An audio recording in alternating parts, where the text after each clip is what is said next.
박근혜 대통령이 지금처럼 사면 초과가 된 까닭은 왜 그럴까?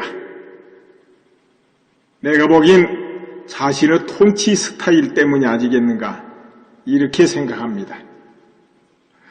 최순실 정부 사건은 역대 정권, 각 정권마다 각종 사건에 모두 있었어요. 또 그런 사건에 비하면 그 비중이 별거 아닙니다. 냉정하게 이걸 뜯어보면은 박정희 대통령은 서거한 후에 뚜렷하게 남긴 비자금이 없었다는 게 지금까지 알려진 사실이고요. 또 그 당시 정주영 같은 분들도 그런 말씀했죠. 박정희 대통령은 평소에 다른 뒷돈을 요구하지 않았다 이렇게 말했죠. 그게 정설일 겁니다. 그러나 그 뒤 대통령들은 수천억 비자금설에 거의 모두가 자유롭지 못했어요. 한결같이. 좀 나이가 드시고 한 분들은 기억을 되살려 보세요. 그랬던가 안 그랬던가.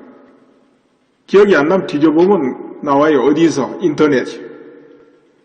거기 쭉 나옵니다. 그때 그 시기에 어떤 사건이 어떻게 있었는가. 그리고 측근비리 없었던 사람이 없었죠. 이 권력에는 아마 이거 태생적인가 보죠. 김영삼 대통령과 아들 김현철, 김대중 대통령과 김홍일, 노무현 대통령과 형 노건평 씨. 이렇게 측근 비리로 유죄 판결도 받고 다 그랬습니다. 근데 이명박 대통령은 비자금설이 없었던 것 같아요. 이명박 대통령 자신이 부자였고 그래서 그런지 거기서는 좀 깨끗한 것 같고, 그러나 역시 형 이상득 씨가 이런저런 데 휘말렸죠. 그럼 4년 전이니까 여러분 기억 더듬으면 다 생각날 겁니다. 그런데 박근혜 대통령은 어떨까요? 박근혜 대통령은 지금까지 볼 때 개인적으로는 역대 대통령 중에 가장 깨끗할 겁니다. 사실은. 난 그렇게 인정합니다. 예전에 대통령들 굉장했죠. 눈 밖에 나면 기업 하나 날아가는 건 순간이었습니다. 알아서 다 기었어요. 근데 그에 비하면 박근혜 대통령은 4년 내내 오히려 만만하게 다 봤죠. 언론기관에서 만만하게 보고. 그렇지 않은 데 있습니까? 여야 막론으로 다 그랬죠. 최순실 건으로 하루 종일 언론이 잡아먹을 듯이 분별하게 확인도 안 된 사실을 마치 금방 확인한 것처럼 흘리거나 추측성 기사를 남발합니다. 그런데 뜯어보면 뚜렷하게 나온 범죄 혐의가 아직 없어요. 이 언론이 거의 고의성에 가까운 기사를 이렇게 흘리고 만들고 작성하는데 국민은 늘 저받아 보니까 젖어요. 그래서 자기도 모르게 세뇌되고 흘리니까 화가 나죠. 짜증나고. 그럴 수가. 당연히 지지 처리하죠. 화가 나니까. 또 국민들이 이런 게 있어요. 언론에서 나면은 그건 맞겠지 믿는 성향이 있습니다. 예로부터. 자, 예전에 그랬죠. 친구끼리 대화를 하다가도 너 어떻게 알았어? 그러면은 어느 신문에 난 거야? 그럼 그거 믿잖아요. 맞겠군 하고. 아닐 건데 하다가도 이거 신문에 난 거야 하면 믿어요. 이런 게 좀 있습니다. 그런데 지금은 시절이 달라요. 지금은 인터넷이 나오고 이 언론도 굉장히 경쟁으로요. 정말 먹고 살기 어렵죠. 더구나 김영란법 시행되니까 아마 언론사가 가장 타격받지 않겠는가 싶어요. 기자분들 김영란법대로 시행하면 기자분들 생활 안 되잖아요. 누가 뒤로 촌지 못 주니까. 그래서 그러기 전에도 하도 언론기관이 지금 난무하고 있습니다. 인터넷에 보세요. 듣도 보도 못한 언론기관이 얼마나 많은가. 거기다가 수많은 블로그와 경쟁해야 되고 수많은 일반 사이트와 경쟁해야 됩니다. 이 정보를 제공하는 매체가 기존 언론기관만 있는 게 아니거든요. 유튜브에 들어가 보세요. 얼마나 많은 정보가 거기 있습니까? 그러니 예전처럼 언론이 점점 빼고 있을 수가 없어요. 그러다 보니까 기사가 전부 이해관계에 직결돼요. 그 이해관계 이게 되면은 없던 것도 써야 될 그런 형편이다 이거예요. 만들어서라도 기사 만들어야 되고 그런 상황에 있는 것 같아요. 그래서 이 기사, 이 언론, 방송, 신문에 난다고 해서 국민이 다 믿으면 안 됩니다. 오히려 어떤 경우는 반대로 생각해야 돼요. 이번 사건도 이 10% 정도가 진실이라면 나머지는 뻥튀기, 왜곡, 추측 아니겠냐. 이런 부분들이 많아요. 그렇지 않습니까? 모두 최순실과 시켜서 했다고 하잖아요. 이제 그러다 보면 이렇게 될 거예요. 길 가다 넘어져도 최순실이가 밀어서 넘어졌다 할 거예요. 부부간에 싸움을 해도 최순실이 시켜서 싸웠다라고. 그럴 판이에요. 그 정도로 최순실을 막 끼워 넣어요. 확인도 안 된 거지요. 그냥 그랬을 것이다지요. 또 기왕 내친 김에 대통령 공격한 김에 확실히 하야시키자 이런 목표가 있는 것처럼 모두 무슨 단합하고 회의하듯이 막 쏟아붓잖아요. 광화문에 많이 모이게 하려고 그 기사 내용 읽어보면 거기 좀 많이 모여 하는 그 느낌이 역력해요. 그래서 시작하기도 전에 100만 명이 모인다, 100만 명이 모인다, 100만 명이 모인다 이런 사람 저런 사람 갈 것이다 막 해놓잖아요. 그리고 끝까지 100만 명 더 모였다 우기잖아요. 막 어떤 데는 140만 모여놨다고 그랬어요. 믿거나 말거나죠. 안 믿어도 좋죠. 믿는 사람이 더 많을 거다 이거죠. 우선 카메라 돌아가면 많아 보이기는 합니다. 그런데 그 강화문하고 그 아래가요 100만 명 들어갈 자리가 없어요. 10배 뻥튀기라 보면 돼요. 이 말 안 믿어지면은 인터넷에 마돈나가 3만 명 모아놓고 파리에서 공연한 거 한번 보세요. 그 사진. 그 장소 크기가 그쪽 강화문하고 비슷하답니다. 어디가 많은 거 보세요. 마돈나 쪽이 훨씬 총총하게 앉아 있어요. 그리고 같은 면적이라도 시위 장소는요 총총 붙어있지 못합니다. 움직이기 때문에요 틈이 많아요. 그러나 일반 공연이란 건 촘촘히 앉아서 보잖아요. 아니면 촘촘히 서보거나 이 13만 메어놓고 하면은 앉아가지고 보지 못하니까 총총 서서 본다고 보면 돼요. 강화문이 움직이는 그 사람들 숫자하고 면적으로 해도 훨씬 많지요. 또 러시아에서 파 공연하는데 30만 모였다 하고 사진 찍어놓은 거 있습니다. 그 사진의 인원하고는 비교가 안 돼요. 그냥 대번 차이 나요 보면은. 또 독일 나치 전당대 히틀러 때죠. 65만 명이 모였다는 사진이 있습니다. 아니 어떤 언론에 강화문에 65만 명 모였다니까 이야기하는 거예요. 거기 비교하면 눈으로 언뜻 봐도 10분의 1이 안 돼요. 그리고 과학적으로 강화문 면적을 쪼개서 분석해 놓은 그 숫자에 거의 일치한 게 뭔 줄 압니까? 10만 명 이하만 들어가는 자리다는 거죠. 과학적으로 분석한 인원 추정 방법 인터넷 찾아보면 여러 군데 나옵니다. 며칠 전이죠. 해운대 백사장 인원이 실제 인원보다 100배 차이 난다는 거예요. 어느 교수 연구예요. 항공 촬영을 해가지고 인원을 실제 확인하니까 그렇다는 거예요. 또 어떤 야당 인사 이렇게 말하지요.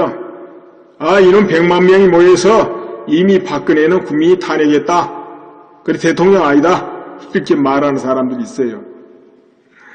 미리 그 인원들 거의 대부분 동원된 인파지 않습니까? 그리고 또 구경차, 경험차 나간 사람도 많다고 봐야지요. 그런 사람 실제로 많거든요. 또 거기 열기가 그렇게 뜨겁다고 보지 않아요. 정말 뜨거운 시위 열기 여러분 경험해 보셨습니까? 그 예전에 4.19 같은데 서울 시민이 모두 튀어나오고 죽기 살기로 시위하고 또 부마 사태 이런 시위 같은 거 그랬지 않습니까? 온 시민이 튀어나오는 거예요. 그런 시위하고 물론 차이 많아요. 물론 이제 시위를 평화롭게 수준 높게 한다 이렇게 말할 수도 있겠지만은 그리고 시위 숫자로 대통령 하야를 결정짓는다. 그럼 무슨 법이 필요고 헌법이 필요 있습니까? 헌법이 대통령이 허용한 권한을 시위 숫자로 정지시킨다? 법치위 국가에서 말이 되겠습니까?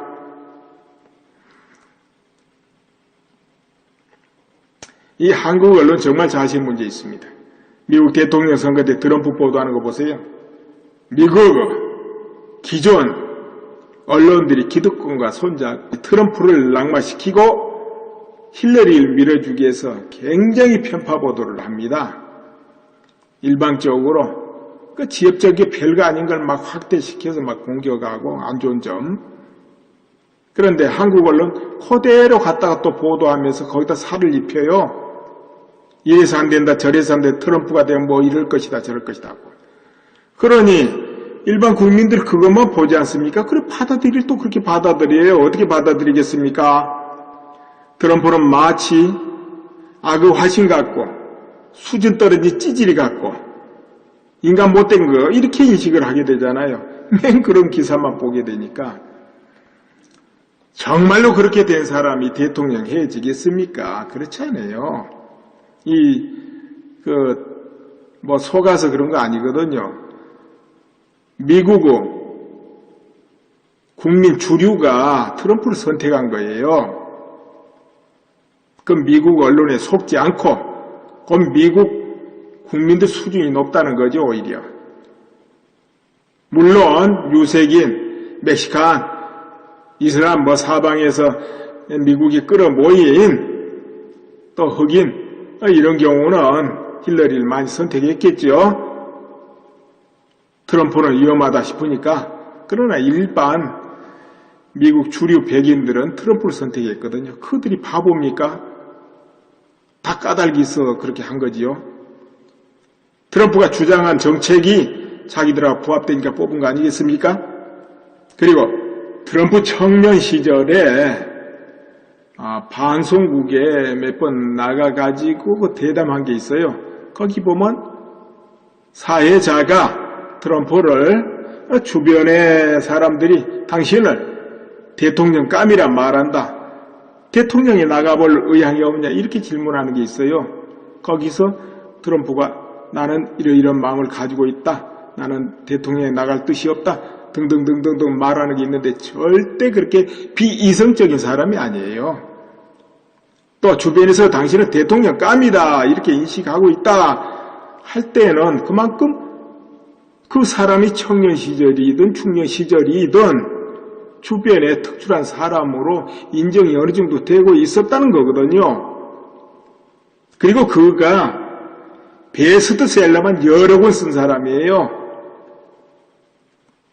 그리고 또 직접 만나서 사업을 하거나 직접 어떤 이유로 만나가지고 대화를 해본 사람들이 대체로 트럼프를 굉장히 좋게 말해요. 매너가 굉장히 좋고 상대방을 편안하게 해주고 또 어떤 약속이나 이런 건 절대 어기는 법이 없다고 그래요. 트럼프는 일반 사람들하고 약속을 딱 하면 거래관계라든가 언론기관과의 인터뷰라든 약속을 어기는 법이 없다는 거예요. 바빠도.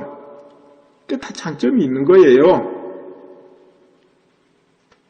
그리고 우선 개인적으로는 굉장히 관리 잘하고 담배 술 안 하고 마약 안 하고 허튼 짓 안 하고 그 자식들도 그런 거 안 하지 그러니까.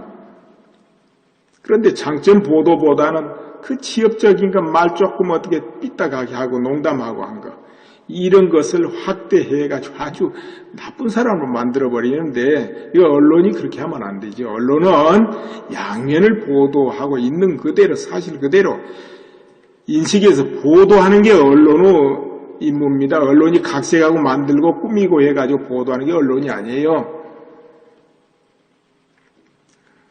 아무튼 이 박근혜 대통령은 어떻게 돼서 이 정도 시달리냐?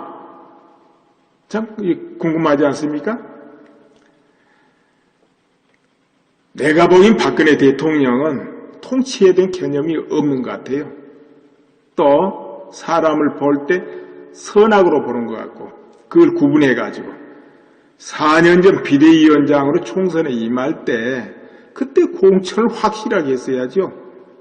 자기가 당을 장차 완전히 장악하게끔 남한테 맡겨놓고 공천해라. 그럴 이유가 뭐 있습니까? 뭐 그 공평이요? 확실하게 당을 장악해야죠.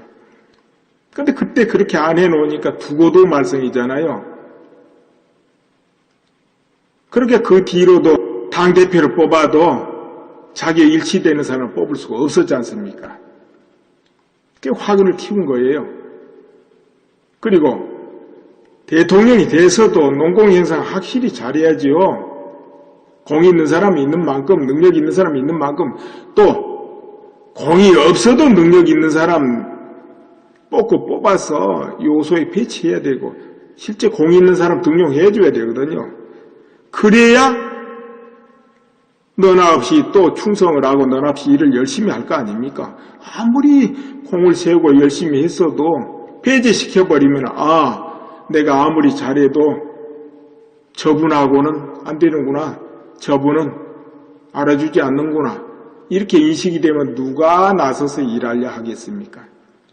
근데 그런 부분을 우리가 볼 수가 없었지 않습니까?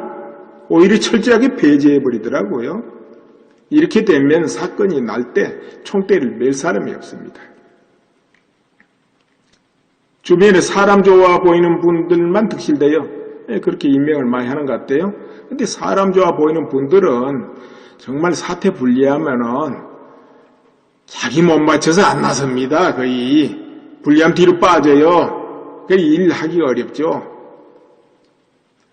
그래도 한 성깔 하고 지조 있고 딱 그 의지가 굳은 사람이 있어야 일을 추진할 수 있고 또 일 터져도 그걸 감당하려고 하고 책임지려고 그러지요. 또 방패방위도 앞서서 될 수도 있고 그럴 거 아니에요.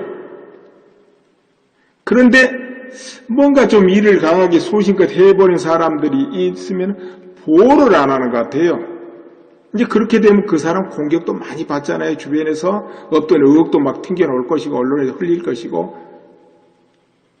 그럼 이게 확인이 된 다음에 내쳐도 내쳐야 되는데 의혹이 좀 뜨면 내쳐버리는 거예요. 보니까. 그러니까 누구라고 말하지 않겠지만 그런 게 좀 유심히 본 분들은 다 알 거예요. 그리고 대통령 권력은 어디서 납니까? 인사, 재무, 그리고 무력에서 나와요.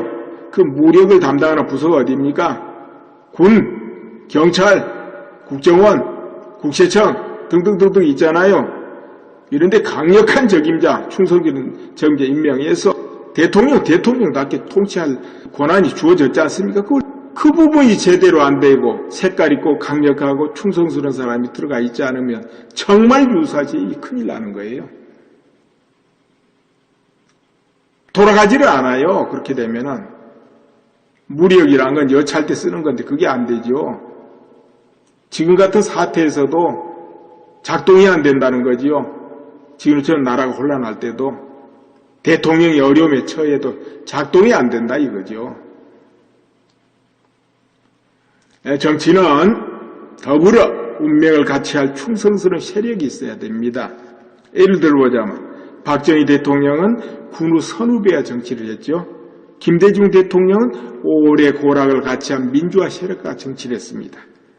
형이요 아우요 하면서. 이명박 대통령은 또 그런 관계는 없잖아요. 없으니까 기독교 세력과 했어요. 정치를.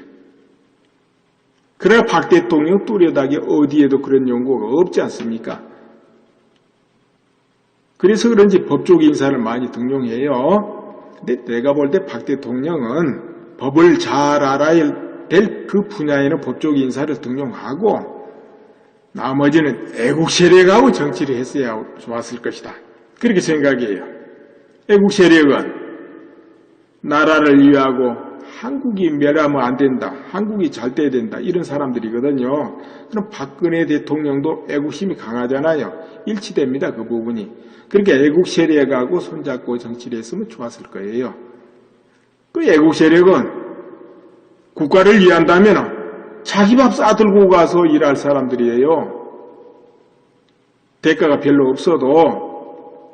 그런데 그런 애국 세력을 가까이 한 걸 본 적이 없어요, 4년 동안에. 이 애국 세력을 가까이 했으면 지금도 대통령 팔다리가 돼가지고 운명을 같이 하려고 그럴 거예요. 왜? 박근혜 대통령을 위해서 그러겠습니까? 국가를 위해서 그렇게 하겠죠. 또 그렇게 하다가 박근혜 대통령을 위한 것도 되고요. 그럼 그리고 앞으로 박근혜 대통령의 행보 어떻게 될 것 같습니까? 박근혜 대통령 성향으로 봐서는 하야하지 않을 것이다. 이렇게 보긴 봐야집니다. 야당과 여당의 일부가 박근혜 대통령을 탄핵한다 하지만 쉽지는 않을 것 같아요. 탄핵이야 국회의원 3분의 2 찬성으로 가능합니다. 그렇지만은 헌법재판소 가서 받아들여지겠는가? 별로 가능성이 없어 보여요. 법률적으로 탄핵할 요건이 되지 않는 것 같아요. 모두 언론을 보도해야 추측성, 선동성 사건이지, 기사지, 탄핵할 만한 범죄가 성립된 게 없다고 보는 거지요.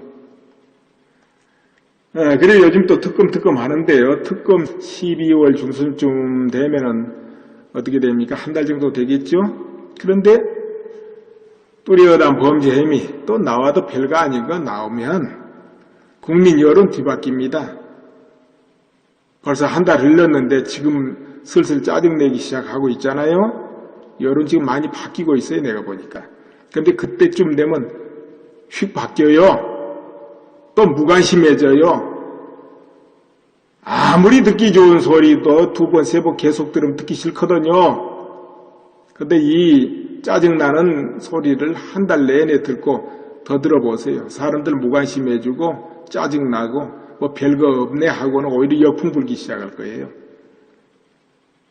몇 가지 혐의 아마 나온다 해도 별거 아닐 가능성이 높죠. 그렇게 되면 결과적으로 국민은 왜 이런 사태가 난 거야? 그거 가지고 이렇게 이성을 찾게 돼요. 국정농단 책임을 오히려 언론, 방송, 야당이 지을 수도 있어요. 그렇게 되면 내년 보궐선거 의외의 결과가 나올 수 있겠죠. 그리고 1월쯤 되면 미국 대통령 트럼프가 취임하게 됩니다. 세계의 관심사는 당연 미국으로 쏠리죠. 가장 영향을 크게 받을 한국 역시 마찬가지일 겁니다. 그간에 북한 김정은이 참지 못하고 또 사건 만들어서 국민의식을 또 바꿔놓을 수도 있어요. 그 안에 몇 달 안에 북한에서 뭔 사건 하나 만들면 분위기 또 달라져요. 이렇게 저렇게 하다가 보면 이 국민이 지금하고는 다른 분위기가 될 것이다. 이렇게 봐져요.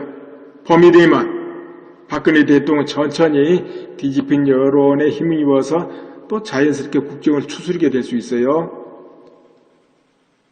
근데 그렇게 되면 그로부터 확실하게 칼자루 잡고 능동적으로 더 강력하게 하면 돼요. 국정 주도권을 더욱 강하게 잡을 수 있어요. 임기 말이니까 어렵다? 꼭 그런 건 아니죠. 사건 많을 테니까. 또 지금까지 수집한 정보도 많을 거예요. 여기저기 남북 간의 정보든 뭐든. 그거 휘두르면 돼요. 써먹고. 개선하고 개혁하고 고친다 하면은 누가 반대할 수 있나요? 쉽지 않죠? 트럼프 대통령의 뜻을 잘 일치시키고 북한을 분명하게 누르고 한국 내 동조 세력 누르고 그럼 될 거 아니에요? 그 정도 할 정보야 이미 가지고 있을 거예요. 순차적으로 강력히 진행하면 되죠.